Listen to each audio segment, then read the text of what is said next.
gusto kong magtayo ng company. I was a top distributor of a certain company during that time. I was making good income. Alam niyo naman na trabaho ng distributor, gagawa ka lang ng grupo. May maintain yung grupo. Expand yung grupo kung saan nag-expand yung company. Tama o tama? But during that time, nag-ambisyon akong mag-level up. Sabi ko, ang dami hindi ko magawa simply because I'm just a distributor. Ang dami hindi ko mapag-desisyonan simply because I'm a distributor. Wala akong say kung saan papuntayo yung product line, wala akong say kung saan papuntayo yung company, wala akong say in a lot of things. So sabi ko, why not put up a company so I can say 100% what to do and where to go and what's the future. So tinawagan ko yung business colleague. Sabi ko, kapitahin. Kape kami alas-alas na madaling araw. This guy, sanay ko kumita ng $1 million buwan-buwan. Way back 18 years ago. So sabi ko, gusto ko magtayo yung company ka-partner na. Having said that, ang dami na ako sa akin. Pagkatapos ng gabi yun, hindi na kayo pareho makatulog. We started contemplating, we started creating, we started calling up our friends, our acquaintances, hanggang sa nakabuo kami ng grupo. And that was the birth of Amy Lopa, 18 years ago. May mga usapan kami sa gasoline station.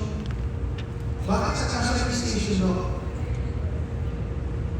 Kasi active pa ako sa company ko before. Active pa siya sa company niya before. Active pa siya sa company niya before. So nakikita din na kami madaling araw.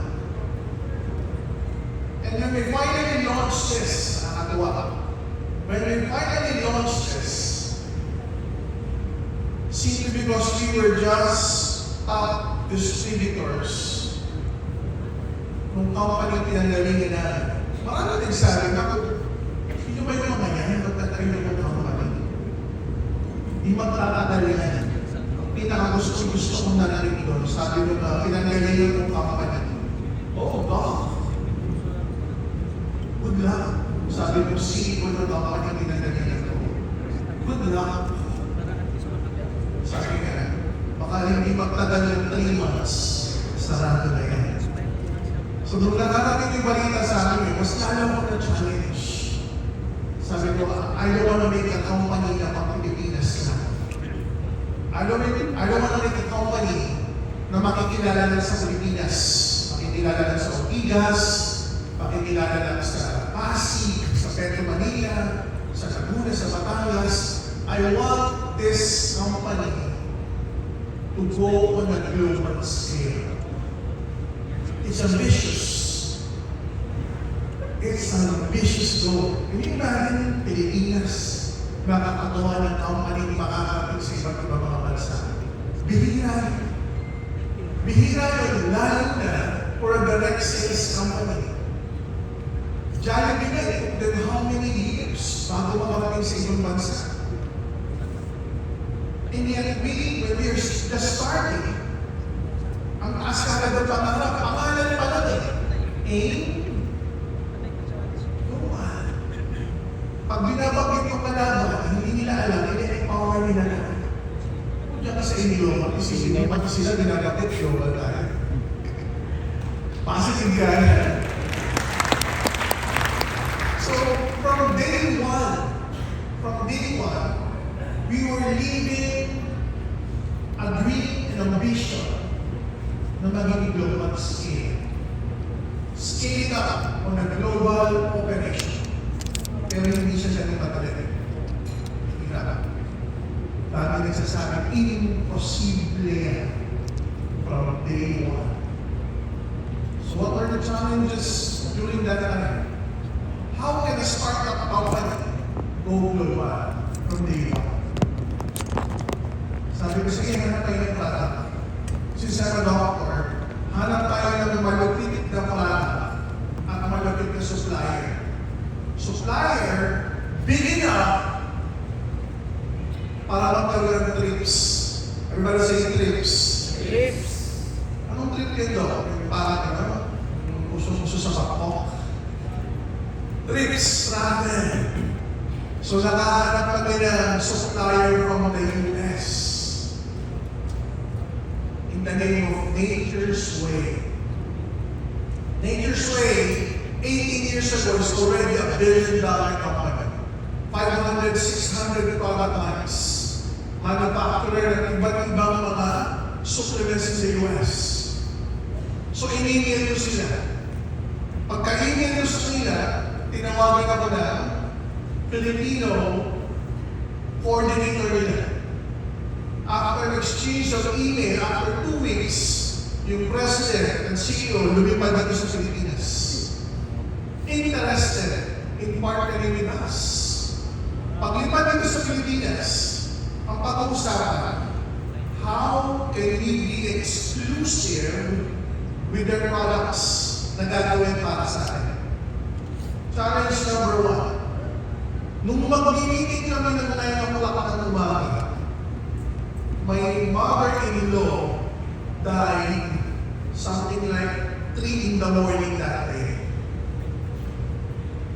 Puyat na puyat. Frustrated. Nagdadalawahani. Nakapin ka ba ako sa meeting? Kamamatay lang na mother-in-law ko. Diba? Nakauwi na mga 7 in the morning, nagtulog. It was a very shocking experience for us. Simply because she got operated a few days prior to that. Palabas na siya ng hospital. Magaling na sana. Yung mga complications sa bypass heart surgery.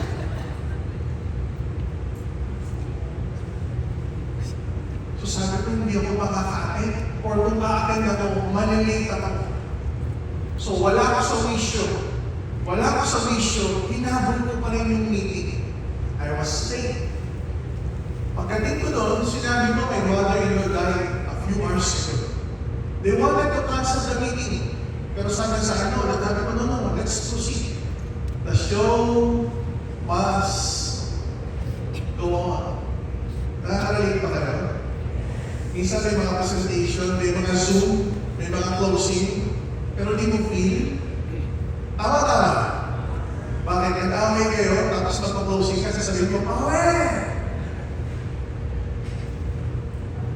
may pinagdadaanan na, tapos magpa-closing ka, nagigigil ka.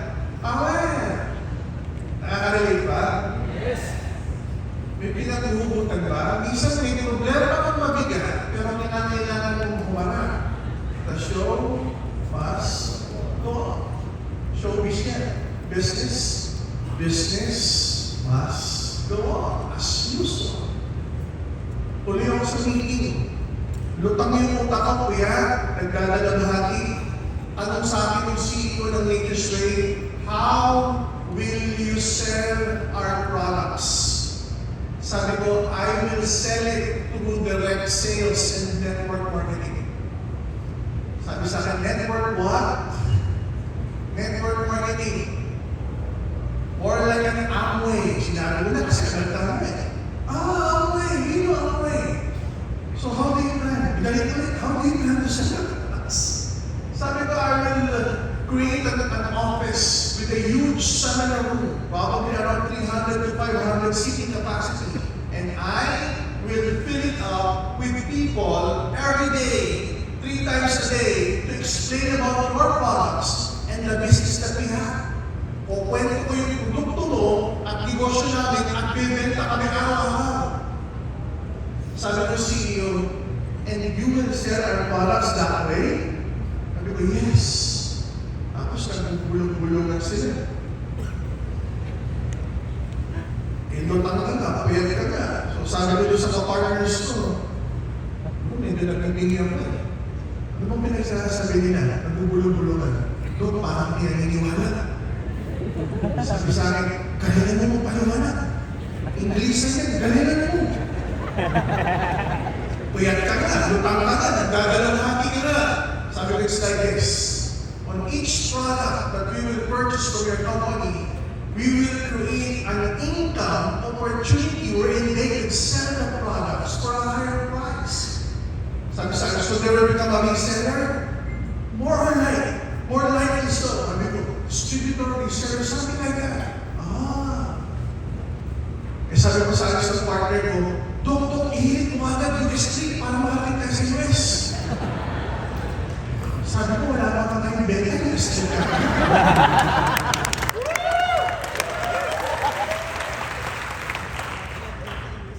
Kasi pinagaling ng company, every year, in fairness, nag-US trip siya. At kung US trip, may malaking pangkampon para sumali at bumenta. Tama ka tama? Kasi humingi naman ng malalim. Sabi ko, by the way, we also like to have a US trip so that we could see your manufacturing line, so we could see how you are creating our products. Sabi sa akin, before we start sending you guys in your group to the US to see our manufacturing plant, you need to achieve the quota, the target sales that we will impose in your company. And nakadalawang taas na ako ng takay. Gising na ako, tapos alam mo yung medyo tinamaan yung ego mo. Kasi, puti, nasasabihin ka na, you need to achieve the target sales before you go to the US. Sumagot na ako, okay, throw me a number that I need to hit so you can start sending us to the US. Kumuha ng ballpen, kumuha ng papel, nagsulat lang ng numero. Mga numero, dagang zero. This is the amount of sales and the amount of capsule you need to sell so that we can start sending your group to the US. Pinakita sa akin. Pagtingin sa akin yan, compute na kagad ako ganun. Umiling lang ako. Akala na yung iling, hindi ko kaya. Yung iling, sa loob-loob ko, ang dali naman ito.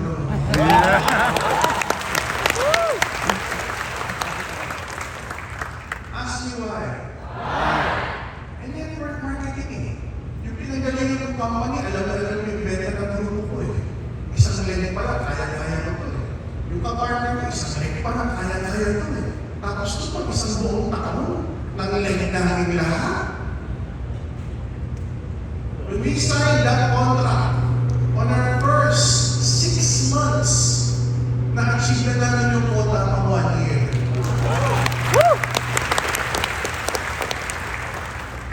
So sobrang excited namin pumunta sa US. Siyempre, papasok ko lang naman sa marketing plan yan. Hindi gumawa ka na ng marketing plan. In-include yung US trade. Kung nakakatuwa, ang unang nag-qualify sa US, yung unang global ambassador. So there are many challenges. Kung challenges, cycle ang pag-uusapan, hindi matatapos ang gabing to, probably linggo, ang dami yung maririnig na challenges. Baka hindi pa hindi alam. Pagbibigyan naman ng isa na probably hindi nyo alam na ngayon nyo lang maalala. Our first office, nakakatuwa yung opisina ngayon. First office was in Globe Telecoms Building. Globe Telecoms Building. Nasa ground floor. Nasa Pioneer Street ng Mandaluyong. Kaya pag tinanong, saan yung office mo? Pioneer Street. Kasi Pioneer yun eh. Nasa Globe Telecoms Building kasi magiging global. Anong floor? Ground floor kasi ground floor opportunity.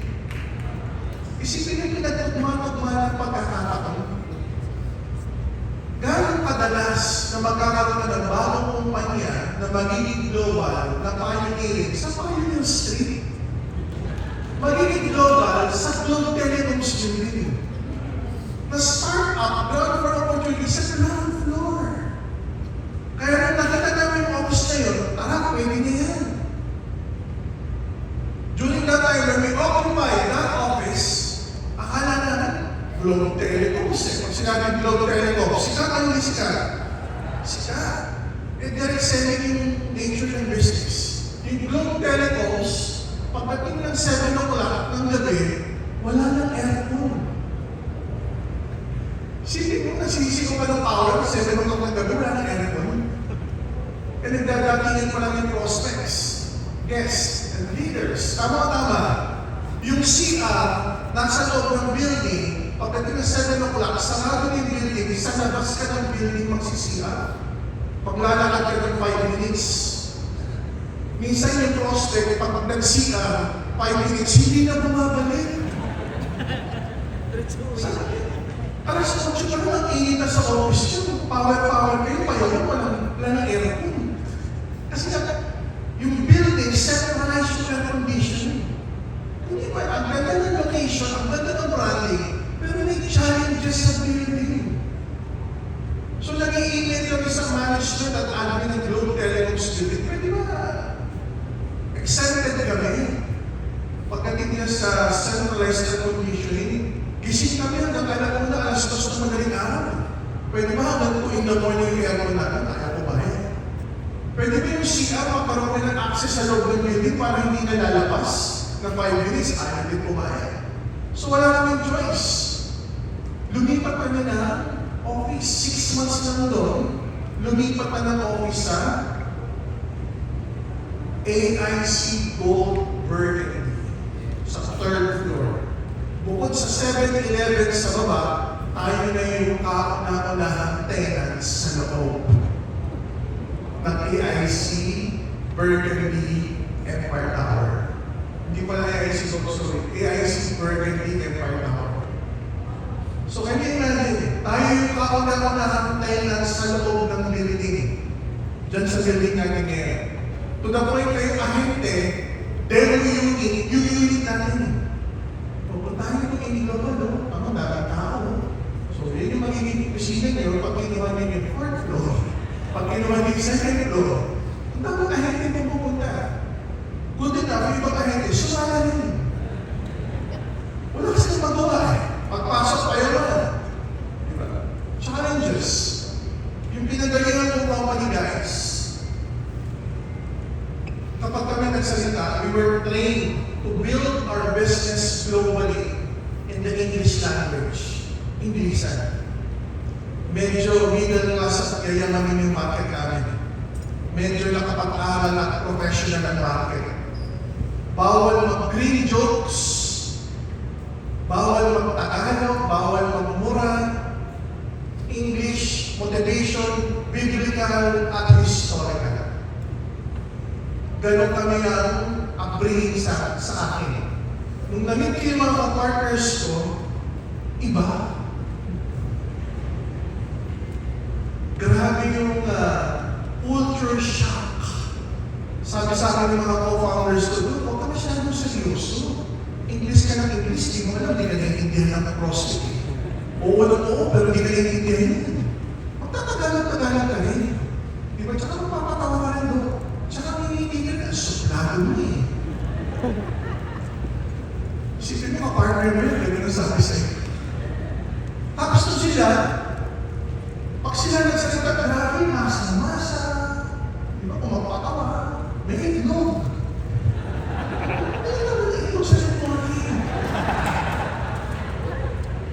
Nung nagsawa sa ito, may ibon.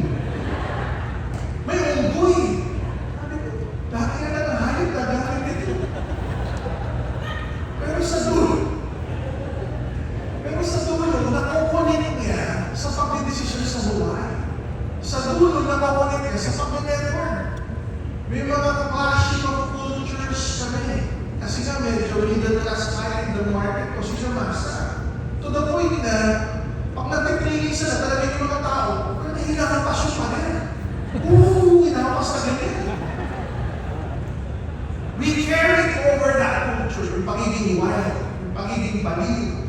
To the point na pag nagkaroon ng malaking event, nakakasira ka ng pader. Hindi ako nabibiro. May mga taga-Cebu rin, taga-Cebu. When we were starting in Cebu International Convention Center, may isang pa din doon na sila. Dahil pag ini-introduce yung pader. Hindi alam niyo, bumigay. Tapos hindi na ulit tayo pinayada kung dumagat ko. So, ang daming challenges. There are so many challenges.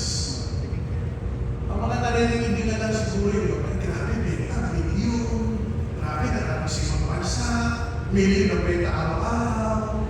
But the challenges when we were starting, unlimited challenges. Most of them, hindi nyo na naririnig simply because kami-kami na lang ang nakakaano. Why? It's to protect you guys. Baka yung time na yun, hindi pa kayanin ng emotional quotient mo. Baka yung time na yun, hindi pa kayanin ng leadership quotient mo. And then when we were starting, inakalipat na dyan sa AIC Burgundy, nagkaroon kami ng strategy, tara, kuha tayo ng malaking room dyan sa Holiday Inn. Patawag natin yung mga leaders. Eto na. This was the first time na ginawa namin yung vision casting on a smaller scale.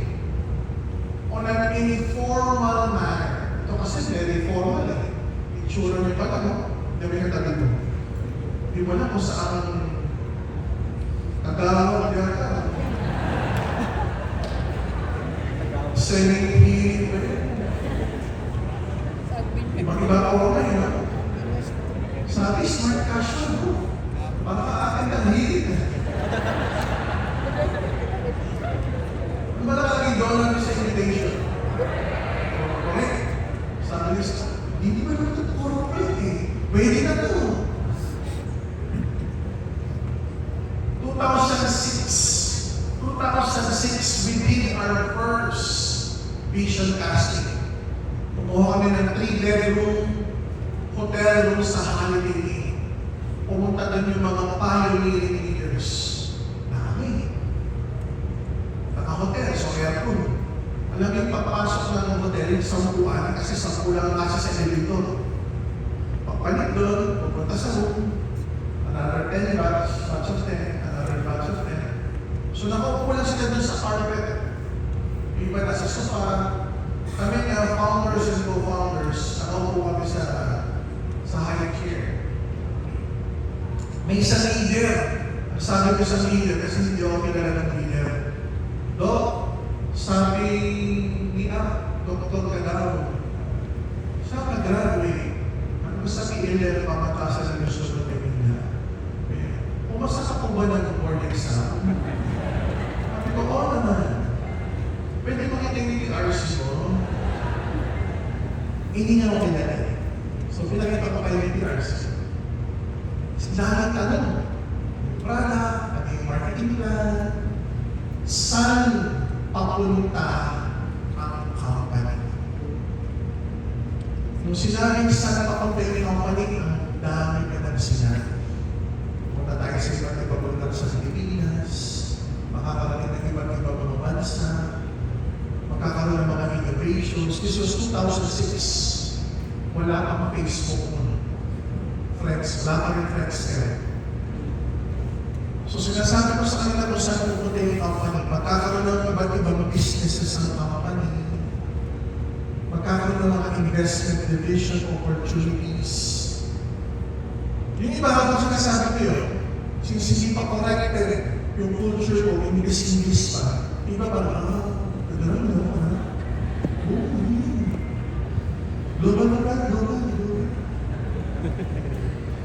There were a lot of doubts. Let's say doubts. Bakit marami ng doubts way back 2006? Simply because it's a startup. Bago pa lang. Simply because kami na mga mayari galing sa ibang company. Para ang dati nila nag-experiment. Sabi ba naman pinanggalingan namin company, mag-experiment o ano yan? In 3 months, sarado yan. Good news, 3 months, sila nagsara.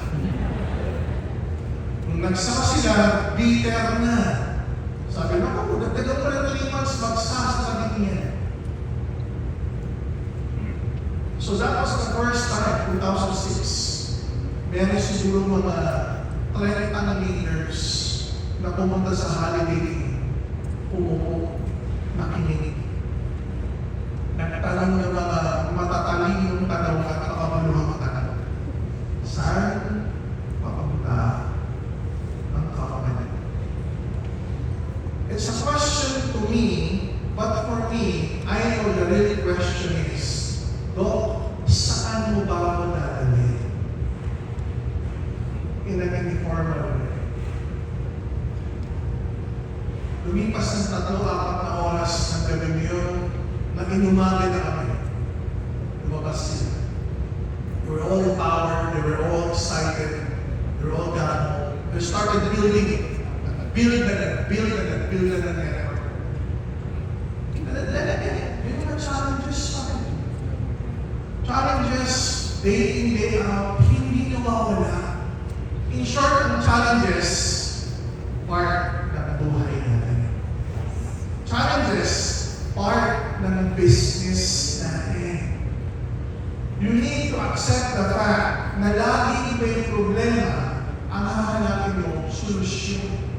You will never focus your energy, your wisdom sa challenges, but instead, you should focus your energy sa solution. Habang sila na nag-uusapan yung problema, ikaw nag-iisip ka na ng solusyon. Habang sila nag-complain, ikaw humahataw na. There will always be people who will be complaining, and there will always be people who are working on solutions and not entertaining any negativities. Early on, una pa lang, maaga pa lang, natutunan ko na. Laging may cycle. Everybody say cycle. Kaya pag sumacycle ka, ang saya ka. Why? Kasi kung nasa baba ka, hindi naman forever nasa baba ka. Aangat at aangat din yan. So the question there is, how will you enjoy the time na nasa baba ka? Knowing na aangat din at pupunta na sa taas. The challenge is a problem with other people. Hindi nila alam na may cycle. So nung time na nasa baba sila, nagpaka-expert kung paano nasa baba. Nalagas yung network ko, ano ginawa mo? Wala, naglayo ko. Nalagas na yung network ko, naglayo ka pa. Nalagas naman yung network ko, hindi ka pa nag-focus sa network. Nalagas na yung network ko, nag-traditional business ka pa. Nalagas na yung network ko, ano pa pinaging katayin mo? Imbis na nalagas na network ko, build ulit! Build ulit kasi the show must go on. Business must go on. Kahit nasa ilalim. Hindi yung nalagas yung network ko ng 50%, ako may problema sa company, hanap tayo ibang company. Ito ako may drinks, hindi na raw ako magre-recruit. Sila na magre-recruit sa akin. Diyos ko po. Kung ikaw nababalo dyan, bagito ka. Bagito ka. Narinig na namin yan. Hindi lang narinig. Nakakita na namin yan. Hindi lang nakita. Na-experience na namin yan sa iba. Nakita namin ito. Kapag hindi nagtagal. Kung doon nga sa sistema sasabihin mo mag-recruit at mag-beta ka eh. May nag-quit. Tama. Doon pa kaya sa sistema sasabihin mo hindi ka na mag-recruit. Hindi ka na mag-beta. Bibili ka na lang na yung naman. Hindi ka na mawawala yun. Pero palibasa maganda sa kanila mukhang bago pero hindi bago. Recycled lang na idea yan. Nang hindi nagtagal na concept noong una ka, madaling nahuhuman eh. Nalagasan ka ng network, tumingin ka ng iba, imbis na mag-build ka, nag-build ka ng bago. Maya nasa bago ka ulit. Nasa bago ka ulit. Nagsasak nga ako, taga-matang sa dito ba? Sabi sa kandok, dinalaw ako nitong ganitong taong to. Sabi niya, nandito sila sa ganitong company, pang-apa pa nila. Sabi nga natin, sila build ng bago. Kung inatry nila sa India, hindi naka-build sila na naka-build. Tama.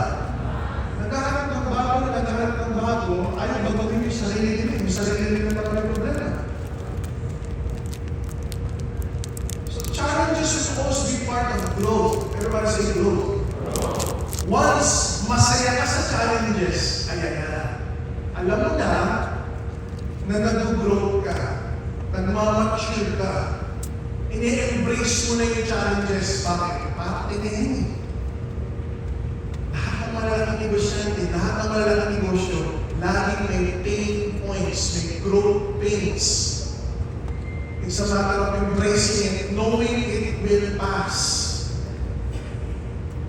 Palalampasan din natin yan. At pag nalampasan yan, nasa na ka. Nandun ka pa sa baba, nandun ka sa pataas, nandun ka sa taas, nandun ka sa baba. Because it's a cycle. In the beginning, there were a lot of challenges. Pero hindi nyo na natinig. Kasi kami na mismo ang nagsusolve. Yung management problems, hindi niyo problema yung management problems.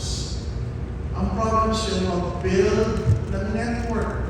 For you guys, the business is building your network, building your customer base, building your retailers, building your builders. Network, builders, retail base and customers, and users. So, importante na may ganyan. Hindi puro build lang ng build. May bumibili ba ng product? Wala. Build lang ng build. Sino lumalaki ng product? Wala. Paano yun? Paano mag-re-reorder? Eh, ang ganda-ganda ng products natin. Tama o tama? Si 24/7 pa lang hanggang ngayon. Hanggang ngayon. 140 ingredients in one. 12 fruits, 12 vitamins, 12 mushrooms, 36 10. Vitamins, minerals, orak value, ang taas. Naka-blister pack, naka-retail pack. Dati-dati, look, ang dami na nagbibenta, bagsak presyo. O ngayon, company na nito, buy to get one. So, nag-iyan mo. Pagka pabibili nyo sa nagbibenta kung sino-sino, baka paying pa yan. Baka expired pa ito, company na nito, buy to get one, buy to get one. So, can you imagine? There are things and challenges that we are resolving in our own. Because what we want you to do, guys, is focus on building your network.